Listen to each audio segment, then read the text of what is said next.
Yo, what up? Welcome to another episode of the Oakland Warriors podcast. I'm Patrick, and I'm joined by, for the first time in a long time, my buddy Calvin in Seattle.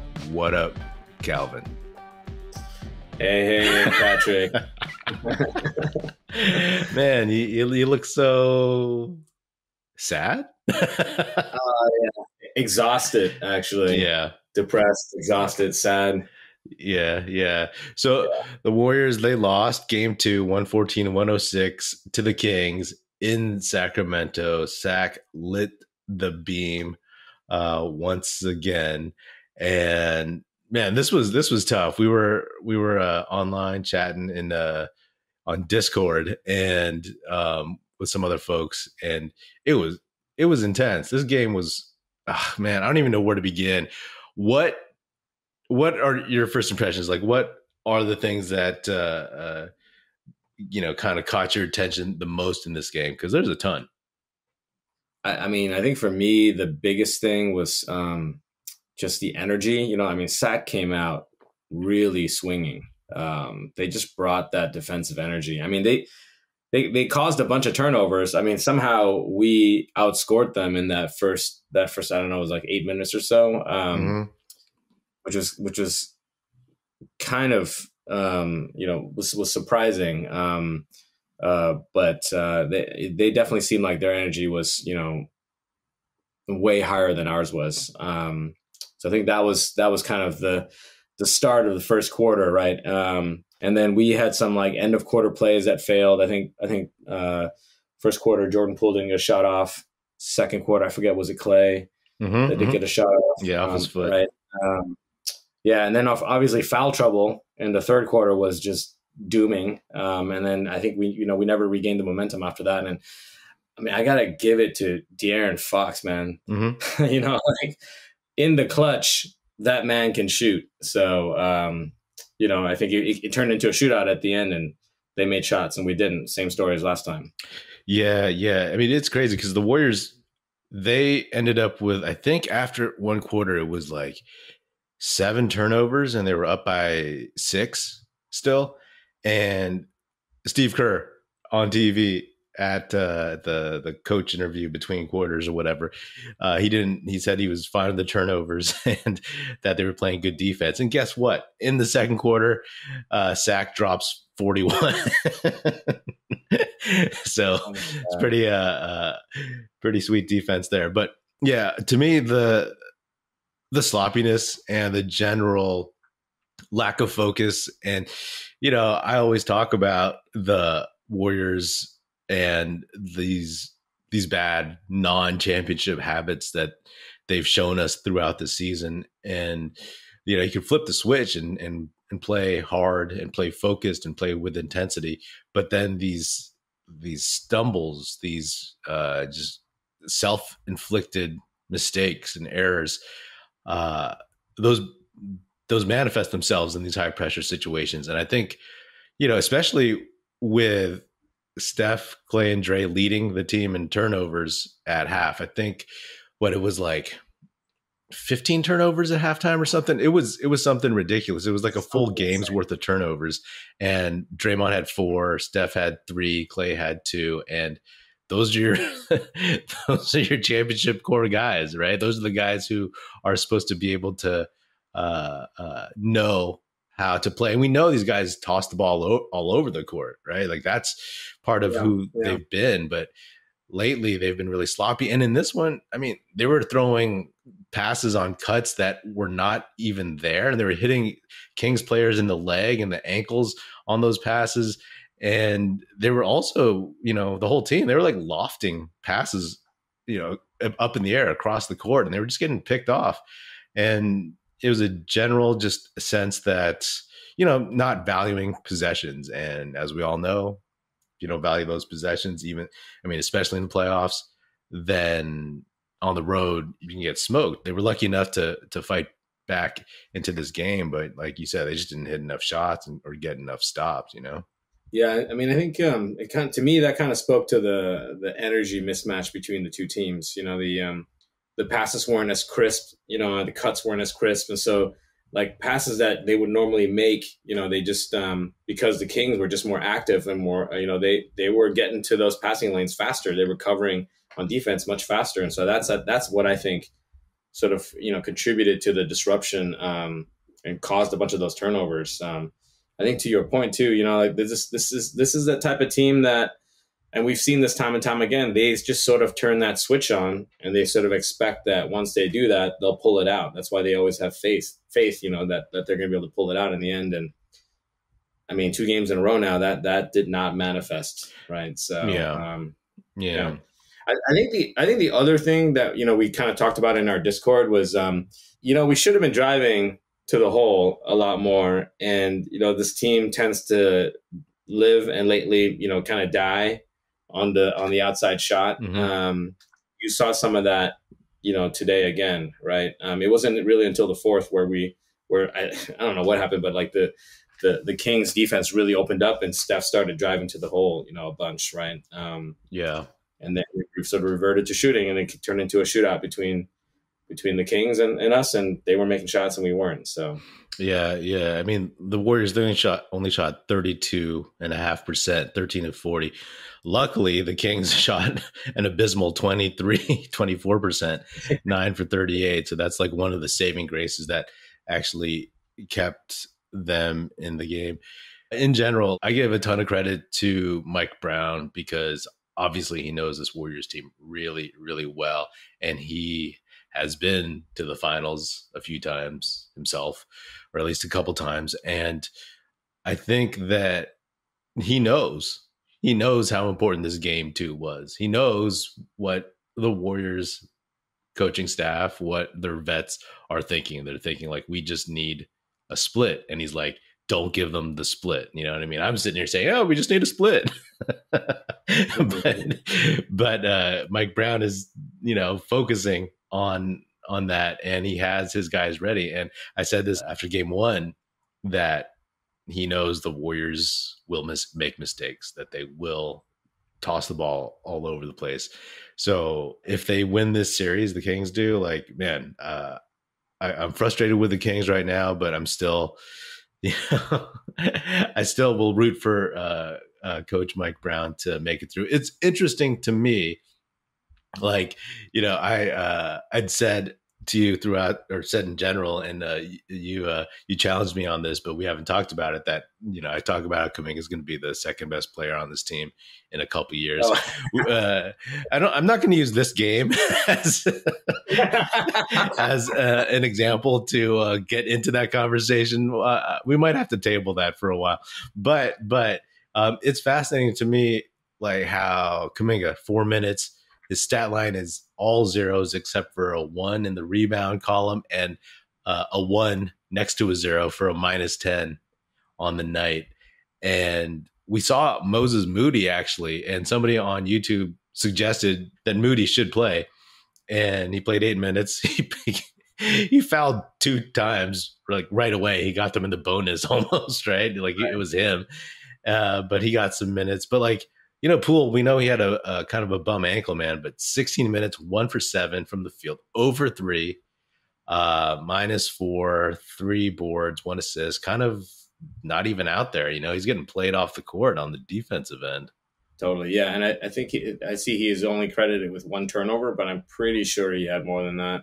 Yeah. Or was involved in more than that. Like he had the one where he dribbled off his leg, which seems to be like a pretty common thing with him. A couple times, like spin moves, like forgot the ball. It was not a good game for Jordan. Yeah, he had a couple back-to-back plays where he flubbed the ball and whatever, and lost it. And then I think on the third possession he made a layup or whatnot. But it's tough because we're seeing like Steph, like you said, he was going to the basket more, and you would see him, stick his arms out to the ref being like, hey, where's the foul call? And, we know he doesn't get a ton of calls, but I'll be honest, there's a part of me that's like, well, that's what you get for not arguing for calls during the regular season. Sometimes you could just say he's Steph Curry and he should get these calls, but like these refs are not going to give them to him. Yeah. He's never gotten the calls. I feel like, Yeah. I mean, but it sucks because I've always felt that Kerr, at least on his behalf, should argue for calls for him more often because of all the beating he takes in general, right? Like there's a few out there on this one tonight, in this one that he definitely should have gotten. But man, what do you think of Sabonis's acting job on the like I told you before we started recording that on the on ESPN.com, the headline off to the side says Draymond kicks Sabonis ejected or something from game 2. And it wasn't a kick. You know what I mean? Like, yeah, I mean, it was definitely like an acting job, yes, Draymond stepped on him, but it was more of a reaction, not like a reaction to being grabbed. And then when he jumped off, it's not like he jumped off the leg that was on Sabonis's body, right? He jumped off the other leg to try to free his leg from the hold, So yeah, it was an unfortunate play. I don't think Dre's antics and his history sort of helped that call. I think that hurt the situation, and Dre not being on the floor with Looney, I think with 5 fouls, and really nobody to stop Sabonis. That was painful for the Dubs. I mean, I think it was pretty obvious that that the Kings were going to get a better game out of Sabonis. That was pretty obvious following the first game. Yeah, and it's pretty obvious like that should be part of the main game plan. For at least 3 quarters for the Kings. So staying on the floor with our bigs was going to be pretty important in general. And I think Kerr really struggled with keeping a lineup out there that could somewhat counter Sabonis. If you're a Kings fan, you sort of credit Sabonis for playing the game.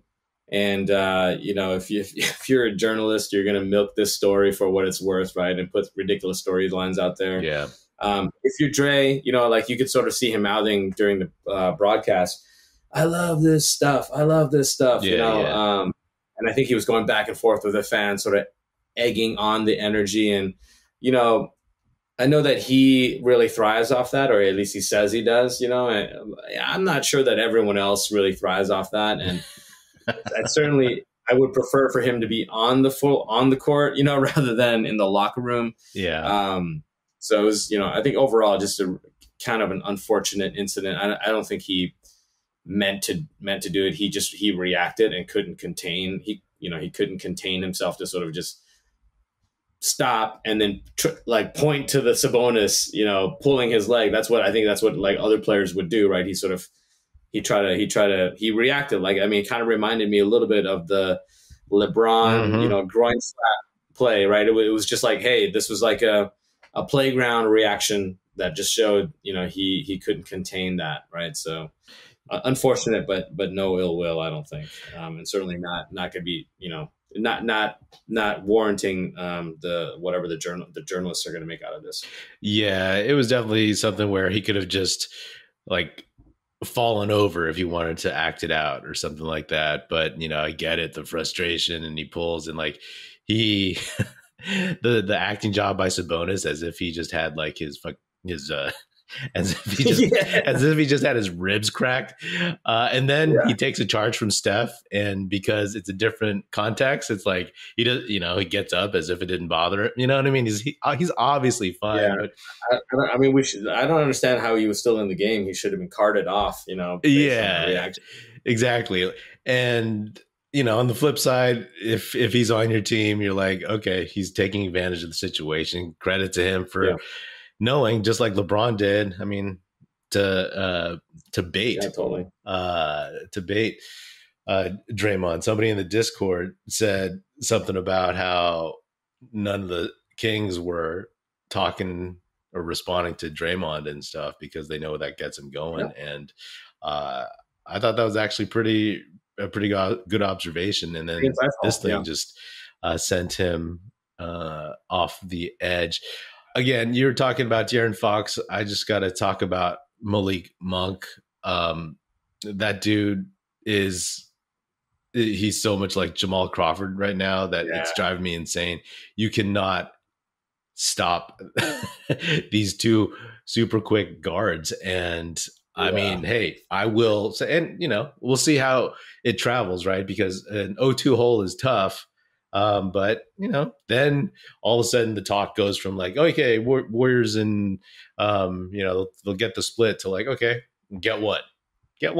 That's it. Get one at home, protect your home court, and then try to get one in Sacramento the next chance you get. We'll see how some of these other guys play for the Kings when they get to Chase Center, man. But Malik Monk, 6 for 15, 3 for 7 from 3, 18 points. There was a time like after the Warriors signed Jordan Poole, I was like, is Malik Monk better? We'll see. I mean, today he was. I mean, today and the day before, the game before. Question. Yeah. Oh my God. I forgot about the game before. Yeah, for sure. I mean, but today there was like a head-to-head matchup, in I think it was the second quarter, right?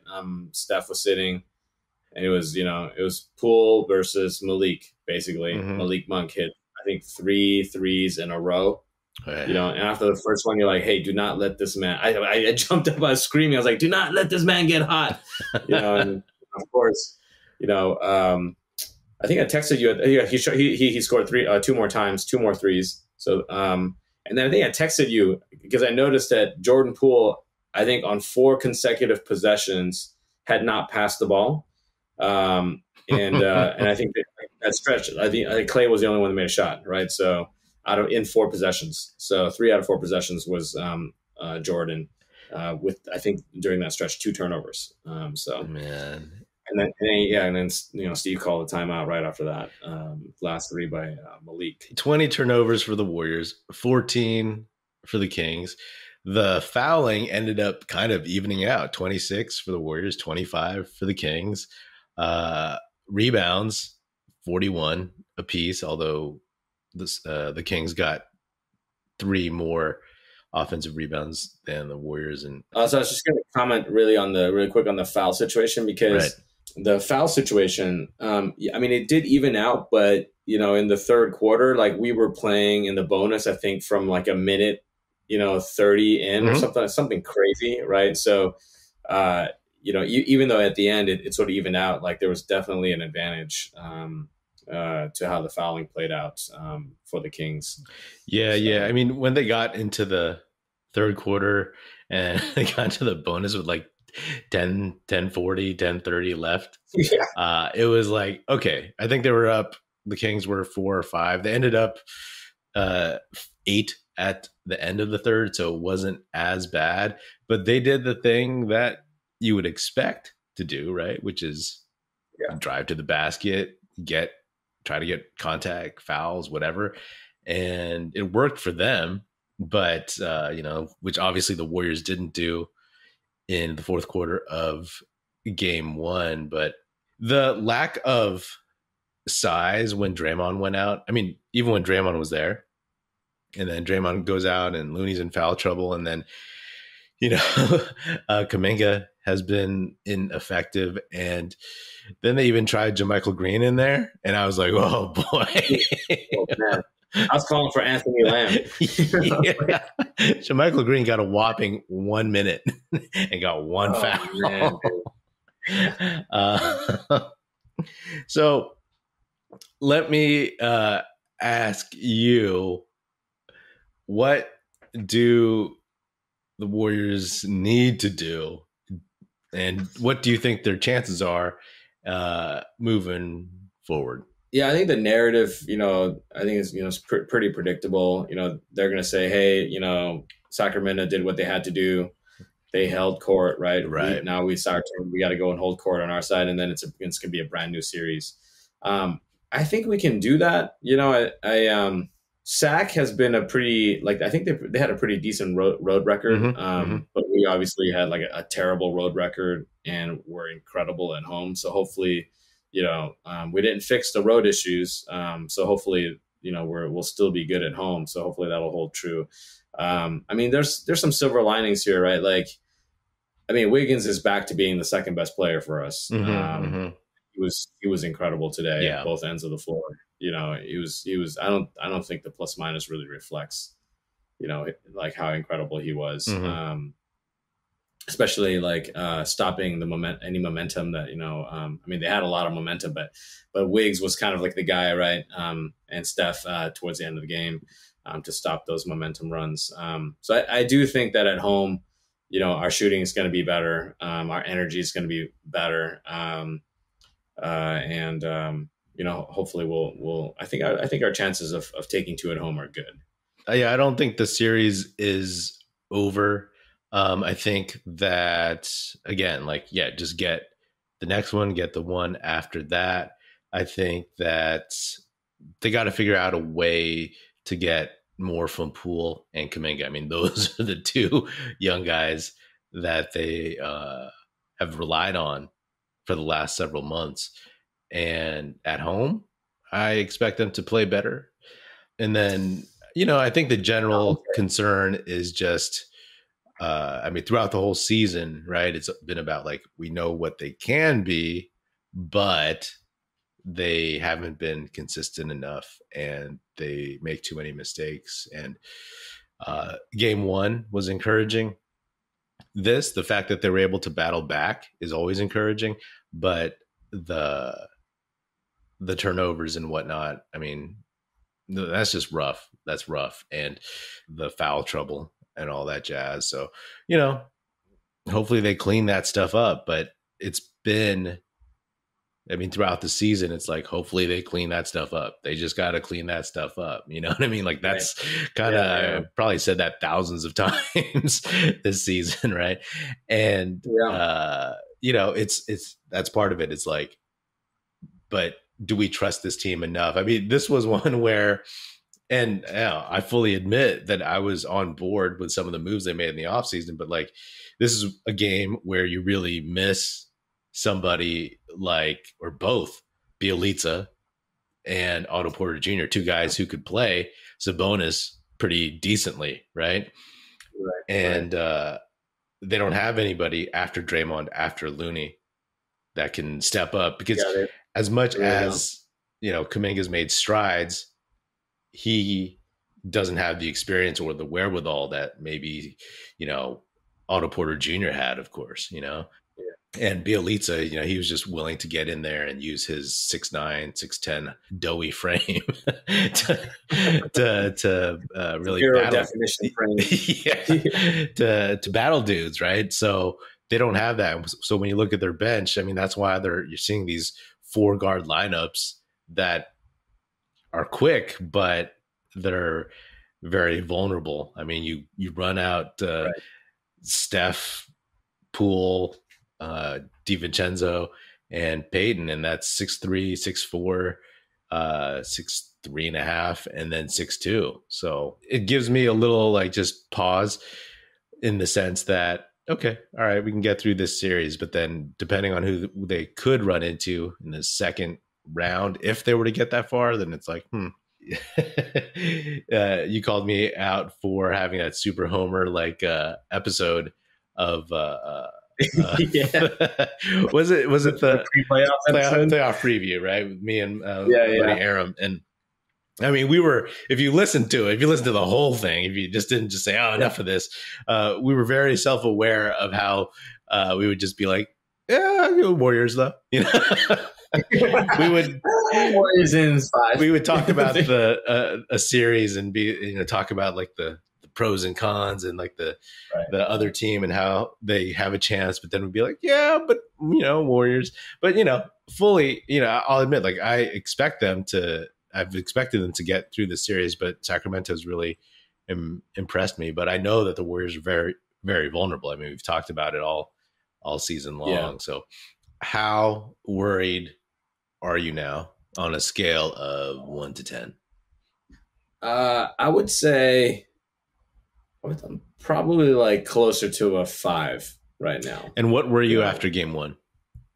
I was like a 3. Like it was like, okay, let's see what happens in game too. Mm-hmm, mm-hmm. That was kind of my because they had they had like two incredible games, from their guards, right? Malik Monk, De'Aaron Fox, right? And that didn't play out again, right? And then we all sort of knew, okay, well, Sabonis had a bad game, but that's not going to be the case. So let's see what that is going to be like. But yeah, this second game, now that we've sort of seen, we've seen the Kings respond to surges by the Warriors, and we've seen the like late game antics play out in their favor 2 games in a row. Now I'm like, okay, well, this team we might not figure this team out in time, because that's I always, what's always happened is that the Warriors will figure a team out, and I'm not sure that we have all that much time to figure our own stuff out and figure this team out, so I'm definitely a little bit more worried. I think I'll be at like a 7, level 7, level 8, 9, 10 worried, kind of if we drop a home game, then I will be, then it's going to be really bad. I mean, we'll also be down 3-1, right? Yeah, I mean, like the worried level like jumps a few spots if you go down. If you go down 3-0, and then even if you go down, 3-0 is going to be. 3-0 is going to be, it's pretty worried at that point. Starting to think about moves we need to make in the offseason, Right. The Clay signing chatter will kind of dominate, the conversation from that point on. Right. I was impressed by Harrison Barnes. He's caught a lot of flack over the years, especially in Warriors land about, Game 7, 2016, couldn't hit a shot. Yeah. But even though he's only 5 for 13 in this one and only 3 of 5 from the line, 6 boards, 3 steals, 2 big dunks, one kind of on Clay. One was on Clay and the other was Clay was in the vicinity. Yeah, but I think one of those dunks was it was on Gary. No, it's like Gary sort of missed the assignment. I don't know if you saw this, but we got no points out of Donte this game. He didn't even attempt a shot. Yeah, which is like, I mean, I've said after the first game that he might not be a good matchup in this one because they have 2 quick guards, right? 2 quick guards that I thought that the Warriors would have enough perimeter defenders to put against. But the thing that is interesting, it's like I'm trying to, because with DiVincenzo, it's like I thought they would try Kuminga and they did, and I don't think that worked out as well. But DiVincenzo, he's not as quick or as athletic as Peyton, even though I like DiVincenzo a lot. So, I mean, when you're looking at Fox and Malik Monk, those guys are like really, really quick. Like they're top level quick in this league. Yeah. So that's rough. And I was going to ask, like, I was trying to figure out the Warriors in this dynasty run. They faced so many point guards, scoring point guards who gave them problems, right? Like I'm trying to think, can you think of any others? Because I'm going to ask you to tell me where you think Fox ranks, because there's Kyrie, there's Ja, there's Dame, there's Russ. I mean, for sure Kyrie and Ja, right? Russ, but Russ he was kind of like an self-imploding. Yeah, he never gave the Warriors problems. They just let him do whatever. Right. And then Dame, Dame never had help. He never had help, exactly. I mean, and I think in this case, it's like because they could put Fox next to a shooter like Herter, and then they can put Monk in there. That I don't know, they just can't figure it out, and because they can't hide Poole, he gets burned or they take him out. And the thing about compare Poole to Monk, it's like I said this during the season that Poole, he has athleticism, right? We've seen him dunk easily and whatnot, but when he drives, a lot of it is below the rim. And he just tries to get it past people. That's why he gets swatted a lot. He ends up on the ground because he doesn't have that explosion. You get Malik Monk, and that guy gets up. That guy gets Yeah, he high. does. So does Fox. Yeah, I don't know. I kind of like Donte a bit better than Poole in these matchups, just because he gives us a little bit more balance. I feel like I Poole agree. is so often out of the play. Yeah.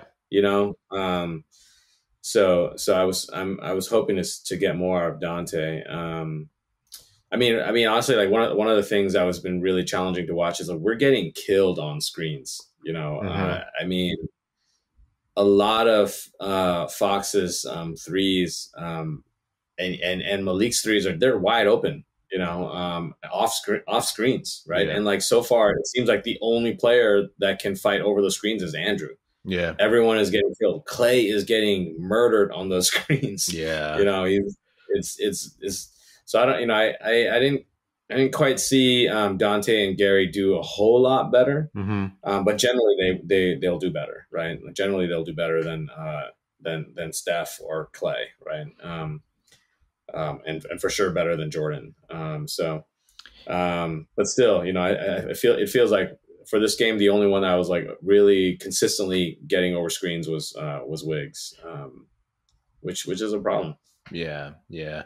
I mean, they'll definitely need a lot more from their bench in general, because man, I'll go back to my series preview and just say that like I said, especially after the trade deadline, I was like, if we get Wiggins back and Peyton back, the perimeter defenders on this Warriors team, like they're strong. And does another team have enough guys? It's that's been rendered completely moot, right? Because like Kuminga was one of those guys. He played 4 minutes in a big game. DiVincenzo. Yeah, it'll be interesting. I'm curious to see what kind of adjustments they'll make. My worry after game one was maybe about a 3. Maybe it crept up to 4 yesterday. And then after this one, I'm about a 6. I'm a 6 because you got 2 games we lost on the road. See what you can do when you get home. If you look good, then that's about a 5 for me. But then I saw some things in this that I'm like, can they figure that out? Like you're saying, can they figure it out? Because they're not trying to figure out one dude. They're trying to figure out a couple. And a couple of dudes, yeah. And like Poole, if he can't, we know he's not great defensively, but if he can't get going, and he'll play better at home. That's what we're hoping for. That's what we're expecting. But again, we'll see. You just roll the ball out there and see what happens, man. Yeah, it's crazy. Like, I started that Discord because I was like, hey, talk playoffs, but like you kind of alluded to, it might just turn into something where it's like start looking at the NBA draft pretty soon. It might be pretty soon. Any final thoughts or observations you want to mention? Not really. Let's go Warriors. Let's get these 2 at home, I guess. This sounds very inspired. Yeah. Actually, maybe last thing is like, I think the whistle was actually pretty fair today. I didn't think it was egregious in any ways. Yeah, I mean just the early third quarter I felt was a little ticky-tack and whatnot. Some of those I felt were like, oh, come on, it's the playoffs, like a little body bump or whatever. But like you said, it went both ways, right? Like I mentioned earlier, the fouls were pretty much even. It just so happened that they were all clustered right then and there at the top of that third quarter. But like I said, it could have been worse, and the Warriors had their chances, right?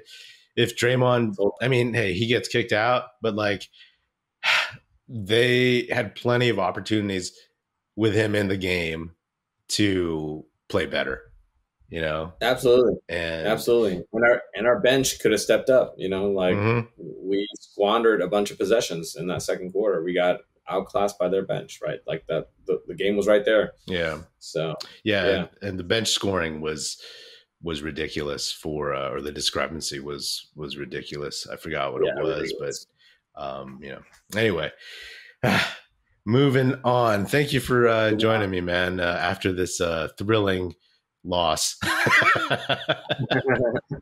It's okay. That's why they play the games, right? Yeah, exactly. It ain't over. It ain't over. All right. So you can find Calvin on Twitter at Calvin, CaliCalVin. But here he's known as Calvin in Seattle. All right, man. Thanks. See ya.